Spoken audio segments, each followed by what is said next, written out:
Halo semuanya, kayaknya udah cukup lama ya kita nggak ngomongin soal salah satu instrumen investasi yang lagi menarik banget beberapa tahun terakhir, yaitu aset kripto. Gimana kalau di video kali ini kita ngomongin soal potensi profit di sini? Mumpung kebanyakan token dan koin harganya lagi drop ya beberapa waktu terakhir, pasti video ini akan menarik, jadi pastikan teman-teman nonton sampai selesai.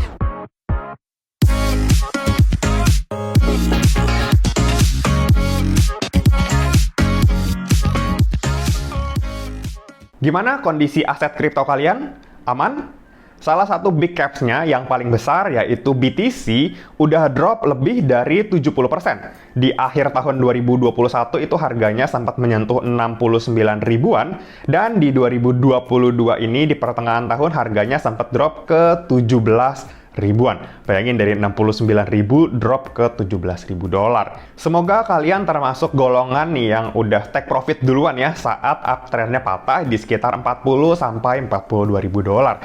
Ya mungkin nggak pocok-pocok banget, tapi tetap lumayan kan dibanding harus keseret ke bawah sampai 17 ribu. Terus pasti muncul pertanyaan, bro ini kenapa hampir keseluruhan aset kripto nih turunnya cukup dalam gitu ya? Oke, mungkin gue akan kasih tau beberapa poin ya pandangan gue tentang turunnya market kripto secara keseluruhan ini. Yang pertama menurut gue ini dampak dari pemulihan ekonomi real pasca COVID-19. Jadi orang-orang yang sebelumnya menginvestasikan uangnya ke aset kripto salah satunya, nah mereka cenderung menarik uang itu yang udah cuan gitu ya, yang udah profit, mereka tarik untuk apa? Untuk diinvestasikan di sektor real, untuk bisnis, untuk buka usaha. Mungkin dulu mereka mau ekspansi bisnis, mau buka usaha cenderung ketahan gitu ya, menahan diri karena COVID-19. Nah sekarang udah mulai pulih. Ya kan kita udah sama-sama bisa lihat gitu ya, perekonomian udah mulai jalan lagi. Nah tekanan jual ini ternyata belum bisa diimbangi oleh buyer, jadi menyebabkan harganya tertekan dan turun seperti yang kita lihat sekarang ini. Nah itu penyebab yang pertama. Yang kedua adalah tingkat inflasi di Amerika, di US yang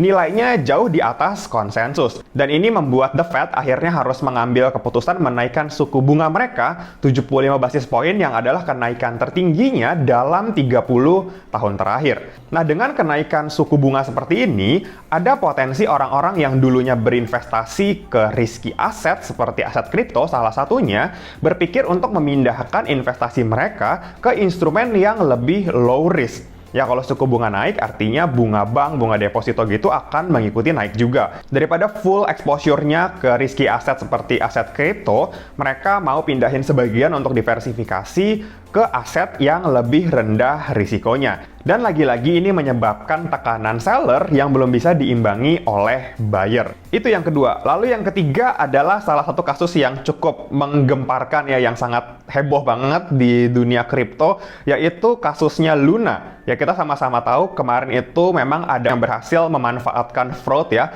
di sistemnya Luna yang bikin harganya drop dari 119 dolar sampai ke 0,00004123. Yang artinya itu drop 99,9%. Dan pastinya kasus ini akan menimbulkan efek domino atau even efek bola salju ke aset kripto lainnya. Orang-orang akan jadi mempertanyakan kira-kira kripto ini benar-benar bisa nggak sih dijadikan sebagai instrumen investasi? Kalau misalkan ngelihat kasusnya Luna kayak kemarin kan cukup ngeri gitu ya. Kalau menurut gue pribadi, kasusnya Luna itu sebenarnya cuma contoh kasus aja gitu ya. Ada aset kripto lain yang mungkin benar-benar bagus sistemnya, yang punya nilai guna, yang menjalankan project-projectnya, yang sebenarnya secara fundamental mereka masih cukup bagus, cuma karena keseret sentimen aja kemarin itu. Dan sekarang yang jadi PR kita adalah gimana caranya kita screening, kita analisa, sampai dapat aset kripto yang layak investasi, dan nggak kejadian kayak Luna. Nah, karena tadi di awal gue mau cari potensi cuan di aset kripto, gue akan melakukan analisa teknikal untuk 3 big caps ya, BTC, Ethereum, dan BNB. Untuk ngecek kira-kira penurunan harga yang udah 70% lebih itu, sekarang itu udah mencapai bottoming atau belum sih? Terus kira-kira kalau mau entry di mana, dan gimana cara entry terbaik supaya cuannya bisa lebih maksimal? Yuk langsung aja sekarang kita meluncur ke chartnya. Oke, sekarang kita udah masuk ya. Ini chartnya BTC BUSD. Kalau kalian mau pakai BTC USDT juga sebenarnya sama aja gitu ya. Nah, mungkin gue akan mulai tarik dari time frame jangka panjang sampai jangka menengah lah ya. Ini gue pakai daily.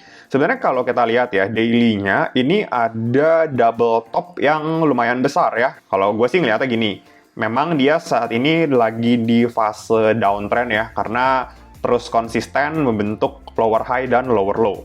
Mungkin kalau misalkan gua gambarin downtrend line-nya, terus ada juga di sini, nih bisa begini juga.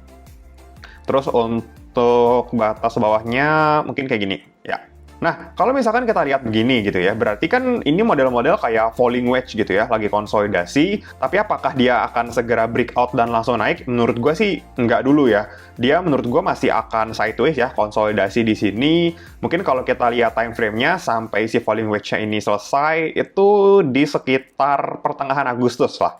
Nah, ini video ini gue rekam di minggu kedua bulan Juni. Kalau misalkan nanti ya teman-teman lihat di sini dia berhasil breakout ke atas, dia berpotensi untuk ke targetnya ya. Dia pernah konsolidasi di sini mungkin ada di range 32.000 sampai 28.000. Nah, tapi yang perlu diperhatikan di sini adalah ini harus nunggu confirm breakout. Ya, kalau misalkan belum breakout ya kita masih bisa wait and see dulu lah untuk trading jangka menengahnya. Tapi sebenarnya ya, kalau kita lihat ranging-nya ini lumayan oke. Anggaplah ya, misalkan dia ntar konsol terus dia breakout di 18.500 gitu ya. Teman-teman pasang stop loss aja, mungkin di angka psikologis gitu ya, di 16.000 boleh, dengan target kenaikan itu bisa ke 29 lah ya, gue ambil 29.000, ini risk to reward-nya lumayan menarik gitu.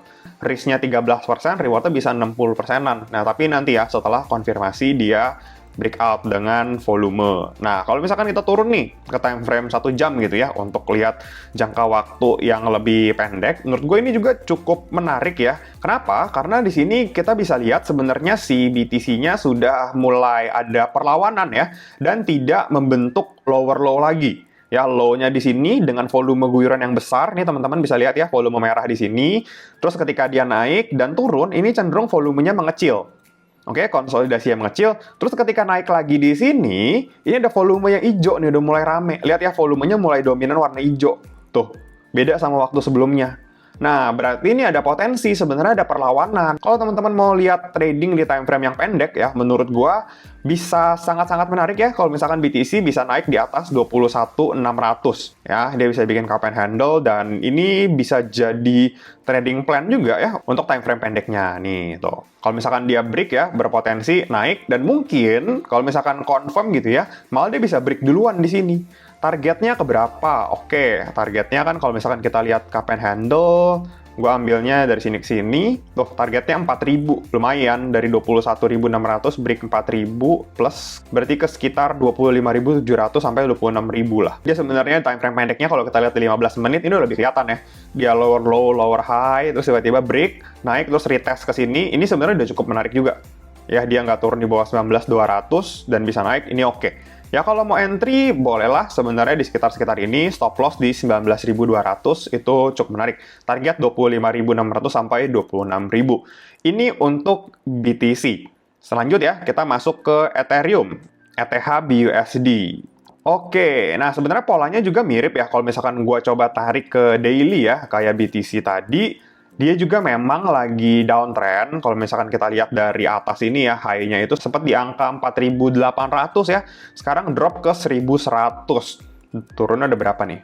Ya, dari sini ke sini. Tuh, dropnya udah 75%, udah 3/4-nya. Ini menurut gua sih udah lumayan menarik ya untuk teman-teman perhatikan ya untuk barang-barang big cap seperti ini yang memang projectnya masih jelas, cuma memang karena marketnya lagi kurang mendukung, harganya drop. Diskon, ini sih gua anggap sebagai diskon ya dibanding teman-teman beli di 4.000-an ya sekarang udah jauh lebih menarik. Ya, terus kita akan coba lihat ya time frame 1 jamnya apakah dia menarik juga kayak BTC dan ternyata yes, cukup menarik. Ya, dia bikin low di sini, sempat drop sampai ke 870 sampai 900-an di sini, terus dia swing lagi dan tidak membentuk lower low. Jadi polanya mirip sama kayak BTC juga. Mungkin yang perlu diperhatikan adalah ketika nanti dia breakout 1250, ini jadi sangat menarik ya. Dia bisa bikin cup and handle juga. Oke, target berapa? Target boleh kita coba hitung ya. Target dari sini ke sini itu 373 poin. Berarti targetnya itu bisa ke sekitar 1.620. Itu menarik ya? 30%, 29,8%. Nah, ini boleh teman-teman perhatikan ya, kalau misalkan nanti dia confirm aja break 1250, ini boleh buy on breakout ya, jaga stop loss, jangan sampai turun di bawah 1050. Itu boleh, itu cukup menarik. Itu untuk ETH. Terus kita akan coba lihat ya, untuk BNB, Tapi sebenarnya ya, kurang lebih kalau misalkan kita lihat big caps itu ya marketnya kurang lebih berjalan sebenarnya mirip-mirip. Pasti ini juga kurang lebih dari time frame daily, lagi downtrend, terus di time frame pendeknya di 1 jamnya, ini udah mulai mau bikin new high ini malah ya. BNB cenderung bergerak duluan ya, karena project-projectnya emang bagus sih. Sama, bikin cup and handle juga, ini cupnya, ini handle-nya. Ya, mungkin di sini ada spike, kita bikin di sini aja. Nah, ini menurut gue juga cukup menarik ya. Neckline breakout itu 240, kalau misalkan dia bisa naik di atas 240 dan bertahan di atas itu, menurut gue sih ini boleh sih teman-teman bisa manfaatkan untuk buy on breakout ya. 240, targetnya berapa? Oke, kita hitungkan lagi targetnya. Low-nya di sini, neckline di sini, 57 poin. Berarti sekitar 297 atau ya kita bulatin 300 lah targetnya kalau misalkan dia break. Ya, di sini dia pernah konsolidasi kan, di sini pernah jadi support di area 300, 257 sampai 300. Terus di sini pernah jadi resisten juga, ditembus gagal gitu ya. Ini menarik ya, ini menarik.